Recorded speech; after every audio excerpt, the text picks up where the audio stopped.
नमस्कार मंडळी. आणि जसं मी तुम्हाला व्हिडिओमध्ये बोललो होतो की आपल्या आगमनावर एक आग आहे, एक धमक आहे, ते आपण लोकांना दाखवून देऊया. आणि आज आपण एकजुटीने आणि एकत्र येऊन ती एकजूट लोकांना दाखवून दिली आहे. तर आता आपल्या अक्षताताईला न्याय मिळतो की नाही ते आपण बघूया आणि आपण सगळ्यांनी जो प्रसाद आहे ते आपण बघू शकतो. ती बॅनरची साईज आहे, त्या बॅनरच्या साईज त्याच रांगेमध्ये आपण जाणार आहोत. आणि सगळ्यात पुढे जे सर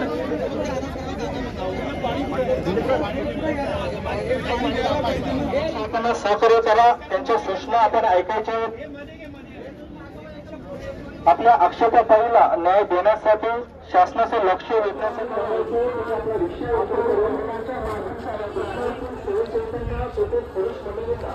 अडथळा निर्माण होऊ शकतो. कृपया पत्रकारांना विनंती आणि सर्व पत्रकारांना विनंती, ही बातमी हा रोज हा क्रोध हा दिसला नाही पाहिजे. सर्व प्रेस मंडळी रिक्षाचा पुढे आहेत त्यांना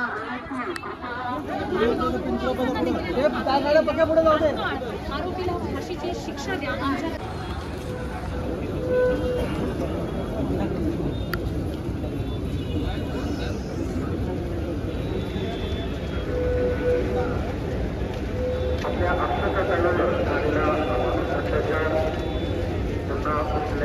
समाजामध्ये घडू नये, मानवतेला करण्यासाठी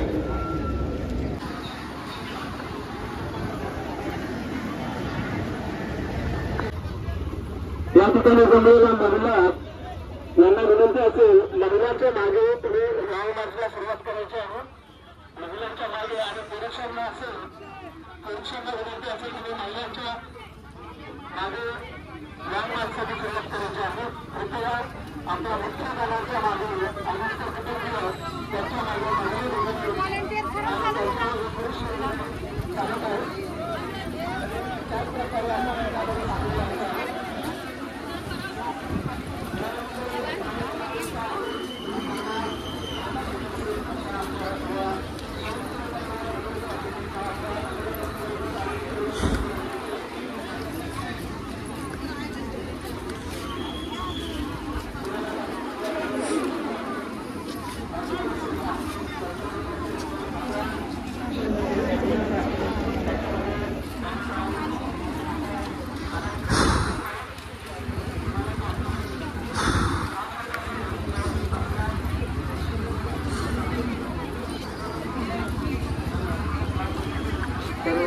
मंडळींना सूचना असतील, महिला भगिनी या पोरं असतील, महिला भगिनींचे लाईव्ह जिथे सांगतोय तिथे पुरुष मंडळींनी जॉईंट व्हायचे या सूचना असतील.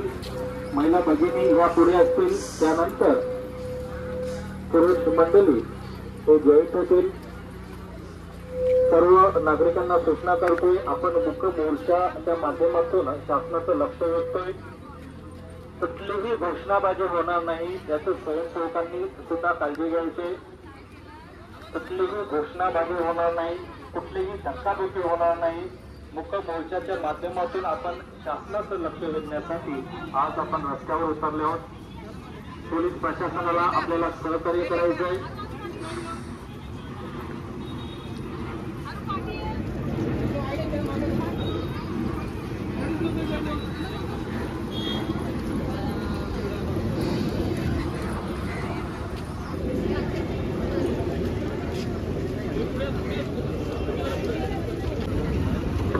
कृपया आपल्या मुख्य बॅनरच्या पुढे चाललेल्या सर्व माझ्या बांधवांना विनंती असेल, आपल्या मुख्य बॅनरला कुठल्याही प्रकारचा अडथळा होणार नाही याची दक्षता घ्यायची आहे. कृपया मुख्य बॅनरच्या मार्गाचा प्रयत्न करावा. अतिशय योग्य आपल्या पुढे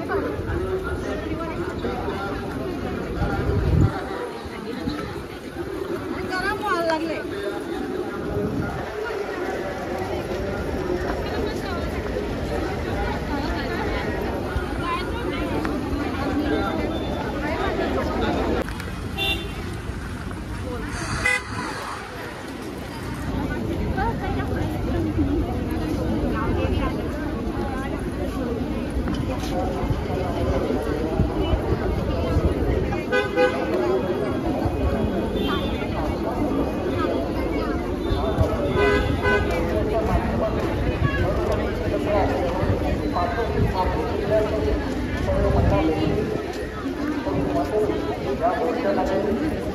समाविष्ट आहे.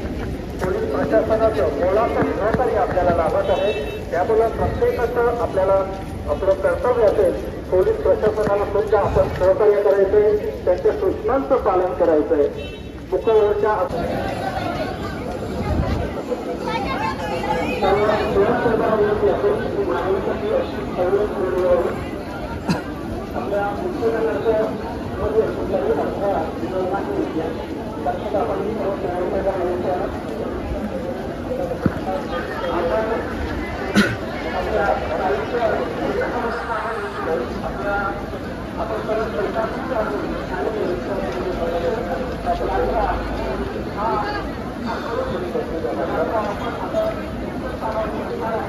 बंद करा, बंद करा, न्याय द्या, न्याय द्या. बांधवांनो, आपल्या हृदयामध्ये फार मोठं दुःख, फार मोठ्या वेदना, फार मोठ्या व्यथा, हिंसाचाराला कधीच वाव नव्हता.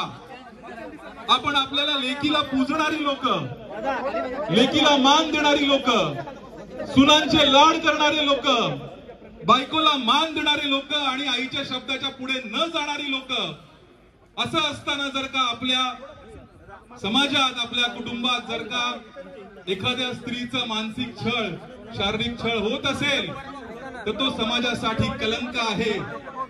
आणि ही कीड जर का आपल्या समाजात सुरू होणार असेल तर ती वेळीच ठेचली पाहिजे, जेणेकरून भविष्यात पुन्हा अक्षतासारखा कोणीही त्याचा बळी जाता कामा नये. ही आपली वेदना, ही आपली व्यथा व्यक्त करायला आपण आज इथे आलेलो आहोत. इतकंच नव्हे तर आपला मानसिक छळ झाल्यामुळे, मानसिक तणाव आल्यामुळे कुठेतरी शांतता मिळाली पाहिजे, कुठेतरी आपल्या मनाची अस्वस्थता दूर झाली पाहिजे. आणि ती अस्वस्थता दूर करण्यासाठी आपल्या सगळ्यांसाठी जो एक शेवटचा उपाय असतो तो असतो देवाचं घर, ते असतं देवाचं दार. त्या देवाच्या दारामध्ये आपल्या सगळ्यांना शांती मिळते. आपल्या मनात जितक्या शंका असतील, आपल्या मनामध्ये जितके त्रास असतील, आपल्या मनातल्या जितक्या व्यथा असतील, जितक्या वेदना असतील, त्या सगळ्या वेदना देवाच्या दारी गेल्यावरती दूर केल्या जातात, दूर होतात. आणि अशाच पद्धतीने आपल्या मनातल्या वेदना दूर करण्यासाठी अक्षताने देवाचं दार गाठलं होतं.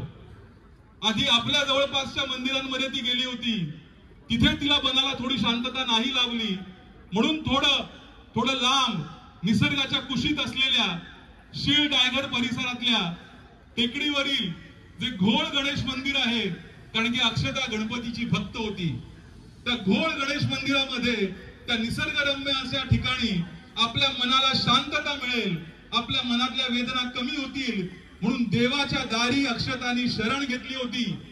आणि तिला वाटलं होतं की देवाच्या दारी माझे दुःख, माझ्या वेदना दूर होतील. पण तिला हे माहित नव्हतं की या देवाच्या दारी पुजाऱ्यांचे सोंग घेतलेले काही नराधम तिच्यावरती टपून बसले असतील आणि तिच्या एकटेपणाचा, तिचा मानसिक स्वास्थ्य बिघडलेलं, मानसिक तिची जी अस्वस्थता होती त्याचा गैरफायदा असे कोणी नराधम घेतील हे तिला क्षणभरही वाटलं नसेल. मात्र त्या दिवशी त्या नराधमांनी तिचा घात केला. ज्या देवाच्या दारात ती शांतता शोधण्यासाठी गेली होती, तिच्या वेदना दूर करण्यासाठी गेली होती, त्याच देवाच्या दारात त्या पुजाऱ्यांचं सोंग घेतलेलं त्या नराधमांनी तिच्यावर पाशवी अत्याचार केला, तिला बेशुद्ध करून अत्याचार केला. जेव्हा तिला जाग आली आणि तिने प्रतिकार केला तेव्हा त्या प्रतिकाराच्या बदल्यात त्यांनी तिचं डोकं आपटलं, तिचे हाल केले आणि तिची निर्घृणपणे हत्या केली. आपल्या कुठल्याही समाजात, म्हणजे फक्त आपल्या समाजात नाही, आपण सगळे देवा धर्माला मानणारी लोक आहोत, तर अशा वेळी आपल्या त्या ताईवरती जे देवाच्या दारी जो अन्याय झाला, त्याच्याने तो अन्याय, ती हत्या फक्त अक्षताची झाली नाही, ती हत्या आपल्या विश्वासाची झाली, आपल्या श्रद्धेची झाली, आपल्या आस्थेची झाली. आणि कुठेतरी आपल्या विश्वासाला, आस्थेला तडा देणारे, आपल्या अक्षताला आपल्यापासून हिरावून घेणारे आहेत या नराधमांना तातडीने फाशीची शिक्षा झाली पाहिजे, त्यासाठी आज आपण इथे जमलेलो आहोत. आणि त्याचबरोबर ते कसं होईल, पोलीस त्यांचं काम करतायत. नवी मुंबई पोलिसांनी फार जातीने लक्ष घालून या प्रकरणामध्ये लक्ष घातलेलं आहे. ते सहकार्य करतायत. त्यांनी सहकार्य केल्यामुळेच ज्यांनी तिची तक्रार नोंदवण्याला उशीर केला,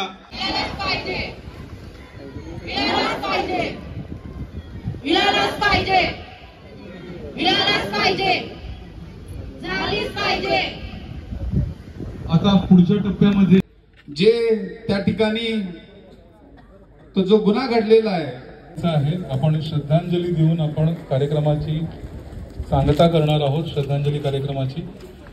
न्याय द्या, न्याय द्या, न्याय द्या, न्याय द्या, फाशी द्या, फाशी द्या, फाशी द्या, फाशी द्या.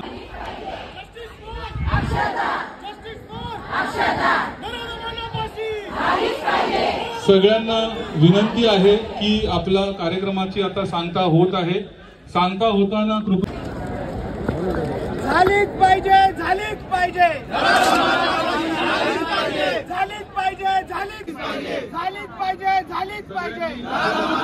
झालीच पाहिजे. Justice for Akshata, justice for Akshata, justice for Akshata, justice for ताईला न्याय मिळालाच पाहिजे, ताईला न्याय मिळालाच पाहिजे.